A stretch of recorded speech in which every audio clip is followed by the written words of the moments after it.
So guys हम part 2 को शुरू करते हैं। अब चैप्टर की आगे रीडिंग करते हैं। When it was done, Ramlal would think of the third Champa. They were good looking, healthy girls, and it was not difficult to find bridegroom for them. जो रामलाल की थर्ड बेटी थी चंपा, वो बहुत सुंदर और हेल्दी गर्ल थी एंड इट वॉज डिफ़िकल्ट। उनके लिए कोई मुश्किल नहीं थी उसके लिए ब्राइड ग्रूम यानी कि दूल्हे को ढूंढने में। But Ramlal was worried about भोली। उसे अपनी बाकी बेटियों की चिंता नहीं थी जितनी उसको भोली की थी। रामलाल को भोली की चिंता हो रही थी क्योंकि वो ना ही सुंदर थी और ना ही इंटेलिजेंट थी। Bholi was 7 years old when Mangala was married. जब मंगला की शादी हुई थी तो भोली 7 साल की थी। The same year a primary school for girls was open. तब एक प्राइमरी स्कूल गर्ल्स के लिए ओपन हुआ था। तो तहसीलदार ने उसके फादर को बुलाया था जैसे ओपनिंग सेरेमनी के लिए। तो Ramlal the night one Ramlal consulted, उसने अपनी वाइफ से बात करी तो वो रोने लग गई। उसने कहा कि आर यू क्रेजी, हम अपनी लड़की को स्कूल में भेजेंगे? अगर हम उसे स्कूल में भेजेंगे तो उससे कोई भी मैरिज नहीं करेगा। But Ramlal had not courage to disobey the tehsildar. अब रामलाल में इतनी हिम्मत नहीं थी कि वो तहसीलदार को मना कर पाए। तो फिर एट लास्ट उसकी वाइफ ने कहा कि चलो हम उसको भेज देते हैं। क्योंकि ना ही उसके अंदर गुड लुक्स थी ना ही वो इंटेलिजेंट थी। शायद उसकी स्टडी के कारण ही उसकी मैरिज हो जाए क्योंकि उसके अंदर अगली फेस था, उसका लैक ऑफ सेंस थी। Yet the teachers at school worry about her. फिर जो उसके टीचर्स थे स्कूल में वो उसकी चिंता करें, हम क्यों करें। नेक्स्ट डे रामलाल कॉट बोली by hand and said come with me. अब अगले दिन रामलाल अपनी बेटी का हाथ पकड़ के उसको लेके आया स्कूल भेजने के लिए। कम विद मी उसको कहता है I will take you to school. वो कहता है मैं तुम्हें स्कूल लेके जाऊँगा। भोली डर गई। क्योंकि उसको लग रहा था जैसे उनके घर में एक काऊ थी लक्ष्मी, उसके फादर उसको भी छोड़ आए थे कहीं पे। सो उसको लगा शायद उसे भी घर से दूर लेके जाएंगे और उसको उसको भी घर से बाहर लेके जाएंगे और उसको बेच देंगे, जैसे उसकी काऊ का नाम था लक्ष्मी, उसको बेच दिया था। अब वो स्टैमर करके बोलती है न न न नो नो नो नो। अब वो डर के कारण बोलती है और अपना हाथ अपने फादर की ग्रिप से छुड़ा लेती है। What is the matter with you you fool. अब उसके फादर उसके ऊपर चिल्ला के कहते हैं कि क्या हो गया बेटा, I am only taking you to the school. वो कह रहे हैं कि मैं तो सिर्फ तुम्हें स्कूल तक लेके जा रहा हूँ। Then he told his wife let her wear some decent clothes.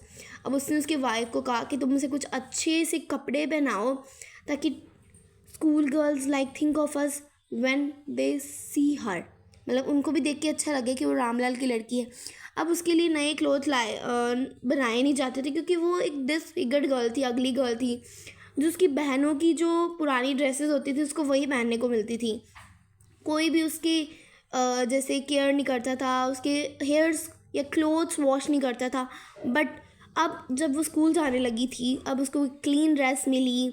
अब उसके सारे जो क्लोथ्स से वॉश किए जा रहे थे। अब उसको चंपा की ड्रेस भी कोई फिट नहीं आ रही थी। सो अब उसको नहलाया गया, उसके हेयर पे ऑयल रब किया गया ताकि वो एक डिसेंट स्टूडेंट लगे।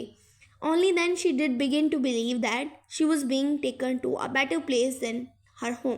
अब उसको फील हुआ कि वो अब एक अच्छी सी प्लेस पे उसको लेके जा रहे हैं।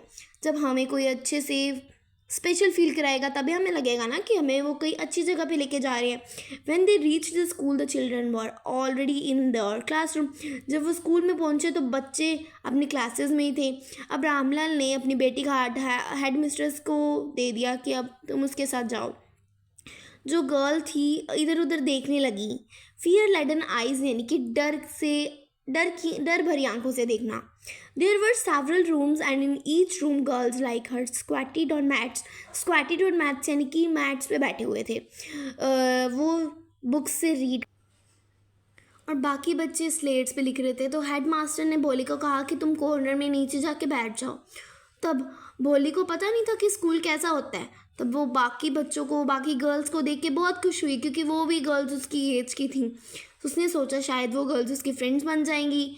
जो लेडी टीचर थी वो क्लास में आई पर भोली को पता नहीं चला, वो उसको अंडरस्टैंड नहीं कर पाई। अब भोली को जो वॉल्स पे पिक्चर बनी थी वो उसके कलर्स बहुत फैसिनेट करने लगे, यानी कि अट्रैक्ट करने लगे। जैसे कि हॉर्स ब्राउन था, जैसे उनके विलेज में तहसीलदार आता था हॉर्स पे। और जो गोट है ब्लैक है, जैसे कि उनके नेबरहुड के पास गोट है। पैरेट ग्रीन है जैसे मैंगो ऑर्चर्ड्स में होता है। काओ उसकी लक्ष्मी के जैसी है। बट सडनली भोली ने नोटिस किया कि टीचर उसके साइड में खड़े होके हंस रही थी उसके ऊपर। अब उसकी टीचर ने पूछा व्हाट इज़ योर नेम, तो उसने स्टैमर करके बोला भ भो भो। उसके आगे वो नहीं बोल पाई। फिर जब वो नहीं बोल पाई तो उसने रोना शुरू कर दिया। फिर जो वो ना एक जैसे डेयरिंग, मतलब कि वो डर गई थी क्योंकि उसको पता था कि बाकी बच्चे भी उसके ऊपर हंस रहे हैं। सो वो क्या हुआ, जब बेल रैंग हुई तो सारे बच्चे तो क्लास से बाहर चले गए, लेकिन भोली स्टिल वहीं पे बैठी हुई थी, रो रही थी। द टीचर्स वॉइस, अब टीचर उसको बुलाती है बहुत सॉफ्टली सूदिंग वॉइस में।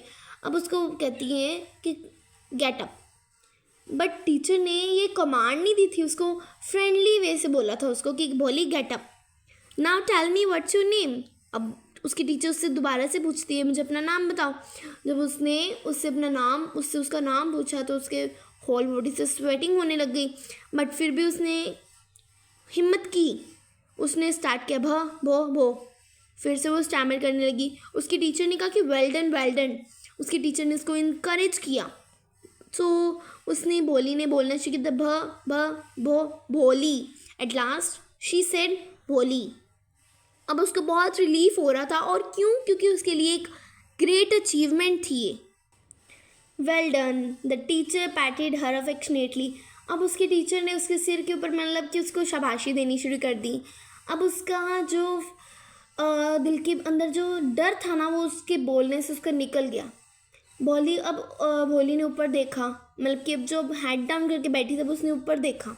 Yes yes it will be very easy. उसकी टीचर ने कहा कि तुम्हारे लिए बहुत ईजी हो जाएगा, you just come to school every day, कि तुम स्कूल में रोज़ आया करो। विल यू कम, उसके टीचर पूछते हैं कि तुम आओगी। भोली नोटेड, यानी कि उसने सिर हिलाया। ये yes. And Bholi herself was astonished that she had been able to say it. अब उसको ये हुआ, हैरानी हुई कि वो ये सब कुछ बोल पाएगी। Didn't I tell you, now take this book. अब भोली के टीचर ने उसको एक बुक दी। उस बुक में जैसे एनिमल्स की पिक्चर्स थी, बहुत नाइस पिक्चर्स थी, लाइक डॉग कैट, यानी कि कलरफुल पिक्चर्स थी।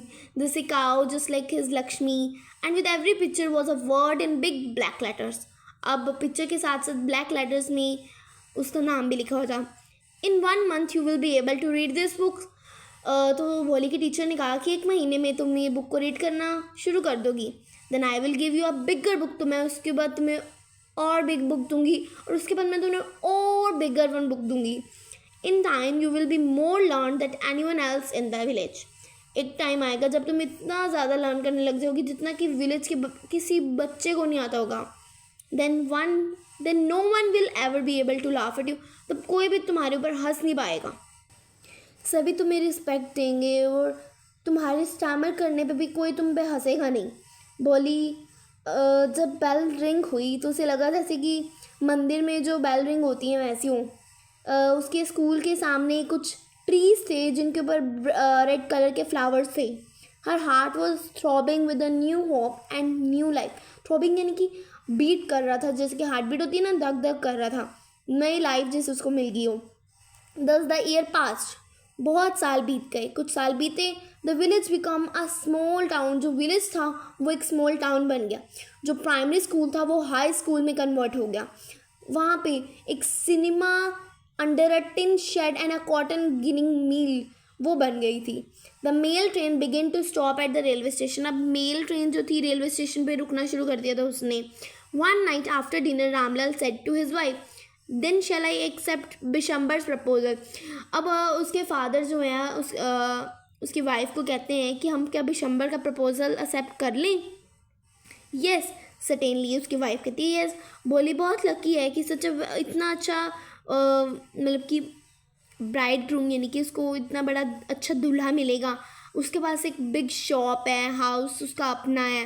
I hear several thousand in the bank. More over he is not asking for any डोरी यानी कि दहेज की कोई मांग नहीं कर रहा है वो। That is right, but he is not so young. उसने कहा कि पर इतना यंग नहीं है।